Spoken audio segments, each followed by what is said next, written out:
Hola mis amados hermanos y hermanas, jóvenes y jovencitas, bienvenidos a esta clase del Nuevo Testamento Express. Aunque el lenguaje de las escrituras al principio te resulte extraño, continúa leyendo. No tardarás en reconocer la belleza y el poder que guardan estas páginas. Presidente Boyka Packer. Muy bien, el Nuevo Testamento continúa con el libro de Apocalipsis y ven, sígueme, nos trae para esta semana Apocalipsis del capítulo 6 al capítulo 14. Tenemos mucho que analizar, como por ejemplo vamos a hablar acerca de los 4 jinetes, vamos a hablar acerca de los tiempos en los que se nos está hablando aquí, vamos a hablar un poquito de los números de la segunda venida. Va a ser muy interesante y todo de una manera express, así que te pido que estés muy concentrado. Vamos a iniciar con este capítulo 6 de Apocalipsis. Inicia de una manera bastante interesante que a mí en lo personal me gusta. Versículo 1. Y vi cuando el Cordero abrió uno de los sellos. Hagamos un par de ahí. Sabemos que estos versículos son para desmenuzarlos, así que vamos a ir haciendo varios pares en el camino. Me encanta esta parte donde dice que el Cordero abrió los sellos. Básicamente vemos aquí cómo el Cordero le quita o toma el libro que Dios tiene para él abrir los sellos. Sabemos que el Cordero se refiere a Jesucristo. Y en unos momentos, esto de que el Cordero toma este libro para abrir los cielos va a tener mucho más sentido. Pero continuamos con el versículo. Y oí a uno de los 4 seres vivientes decir con voz de trueno: ven y mira. Este versículo es maravilloso y me encanta que el versículo 1 inicie con tanto poder para todo lo demás que vamos a aprender. Este versículo al final dice: ven y mira.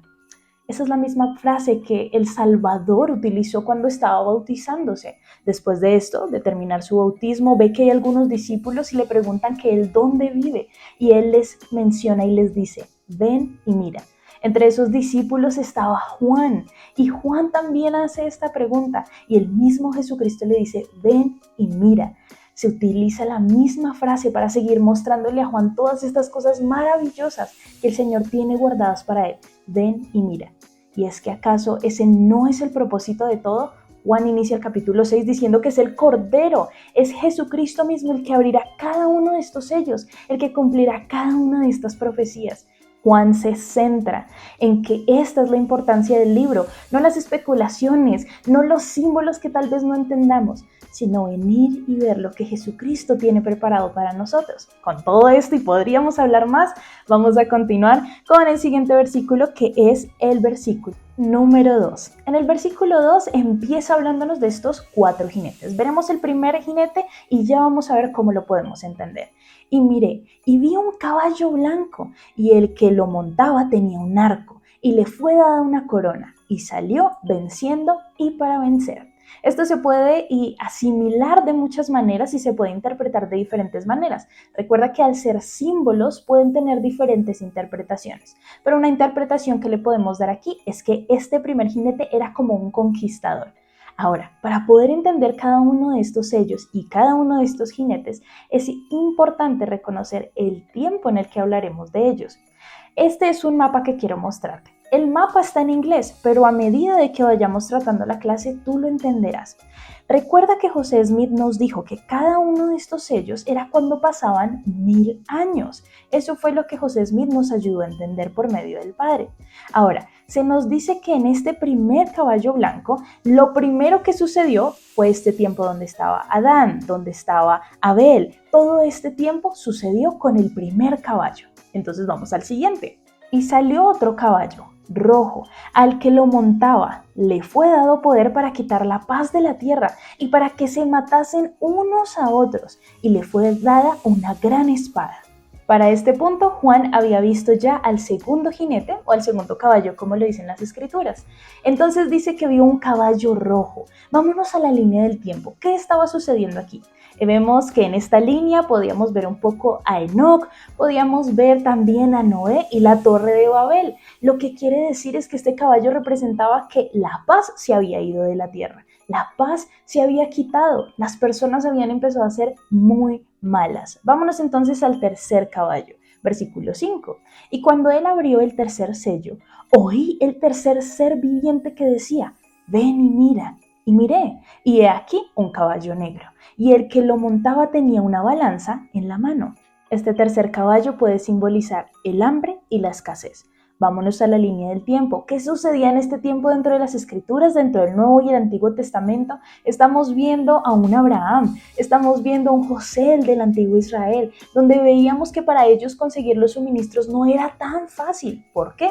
Porque la tierra tenía escasez, la tierra estaba en hambre y era más difícil. Todo era sumamente caro y era mucho más difícil conseguir el pan de cada día. Y miré, y vi un caballo amarillo, y el que lo montaba tenía por nombre Muerte, y el Hades lo seguía, y les fue dada potestad sobre la cuarta parte de la tierra, para matar con espada, con hambre, con mortandad, y con las fieras de la tierra. Para este cuarto y último caballo o jinete podemos ver que podemos asimilarlo a la muerte. En estos tiempos nos encontramos con David, con Isaías, pero aquí viene algo muy interesante. En el versículo 9 y 10, miren lo que sucede. Y cuando él abrió el quinto sello, vi debajo del altar las almas de los que habían sido muertos por causa de la palabra de Dios y por el testimonio que ellos tenían. Y clamaban en voz alta diciendo, ¿hasta cuándo, oh Señor, santo y verdadero, tardarás en juzgar y vengar nuestra sangre de los que moran en la tierra? Para esta parte hemos llegado al momento donde Jesucristo está en la tierra, donde está morando con las personas, donde está predicando. Así que por eso es que vemos que en el versículo 10, cuando Juan hace este llamado de, oh Señor, ¿hasta cuándo va a tardar todo esto? ¿Hasta cuándo va a suceder todo esto? Es porque Juan ve que para su tiempo esto es lo que va a suceder. Muchos de los seguidores van a sufrir, van a tener que padecer, van a tener que sufrir las consecuencias de ser creyentes de Cristo. Pero miren lo bonito, y aquí empieza a tomar sentido todo esto. Ya no son más caballos, ya no son más jinetes, sino que todo tiene un propósito para nuestra vida y nuestra alma. El versículo 11 abre una nueva expectativa de lo que podemos esperar de todo esto que hemos leído. Versículo 11. Y se le dio a cada uno vestiduras blancas, y se les dijo que reposasen un poco más de tiempo, hasta que se completara el número de sus consiervos y hermanos que también habían de ser muertos con ellos. Aquí se le permite ver a Juan y a cada uno de nosotros que efectivamente no es una revelación para sentirnos afligidos y para sentir que no vale la pena continuar. El versículo 11 dice que se vistieron de vestiduras blancas y que iban a reposar. Es algo maravilloso saber que para aquellos que son seguidores de Cristo hay esperanza en esta tierra, hay esperanza para cada uno de nosotros que decide seguirlo, que decide seguir en el camino de Él. Hay esperanza para aquellos que son valientes, hay esperanza para aquellos que perseveran en Cristo, hay esperanza para aquellos que dan su vida por Cristo, porque la recibirán de vuelta, llena de gozo y de bendiciones sin fin. Queridos hermanos, para este punto, para el capítulo 6 que hasta ahora vamos aquí, se nos permite tener una perspectiva más grande, no solo del libro de Apocalipsis, sino de nuestras propias vidas. Juan estaba viendo que las personas que estaban junto a él, que quienes vendrían dentro de no muy poco, sufrirían las consecuencias de seguir a Cristo. Ellos padecerían por ser seguidores de Cristo. Nos reflejamos en esa vida y nos damos cuenta que hoy en día nuestra vida no está al borde de la línea de la muerte, porque seguimos a Cristo.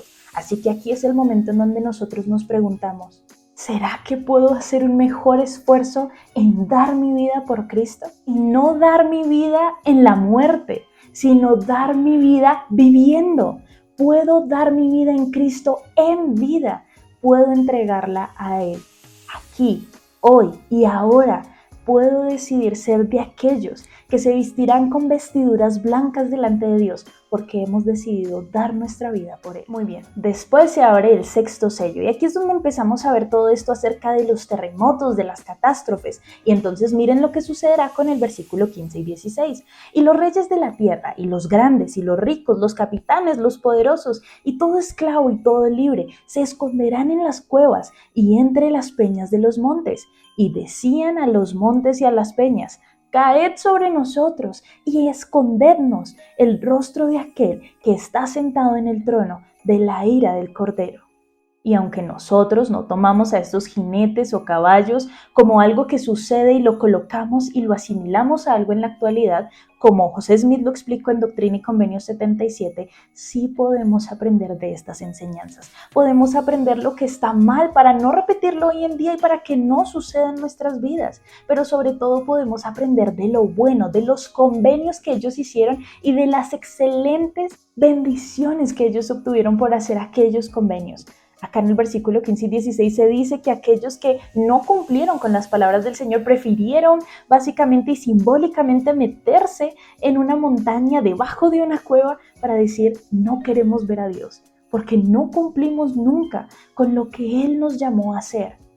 ¿Quiénes seremos nosotros? ¿Aquellos que entregan su vida en la vida por Dios o aquellos que al final se esconderán porque sabemos avergonzadamente que no hicimos lo que Dios deseaba que hiciéramos por nuestro bien? Y muy bien, mis queridos hermanos y hermanas, jóvenes y jovencitas, eso ha sido todo por nuestra clase del Nuevo Testamento Express. Espero que les haya gustado mucho, que sigamos viendo el libro de Apocalipsis con una perspectiva diferente. Primero, Jesucristo debe ser el centro de nuestras vidas y aún del libro de Apocalipsis. Él es aquel que abre los sellos, Él es aquel a quien nosotros debemos ir y mirar y luego seguirlo. De esto se basa el libro de Apocalipsis, de Jesucristo. Y segundo, espero que hayas quedado con la inquietud de qué sucederá en el séptimo sello que será abierto. Esta noche en la charla dominical vamos a estarlo hablando junto con mi papá para ver los 4 ángeles, los 4 ángulos de la tierra, vamos a leerlo por aquí, los 144,000 sellados. Solo ellos se salvarán. Eso y mucho más lo aprenderemos esta noche en la charla dominical. No te la puedes perder.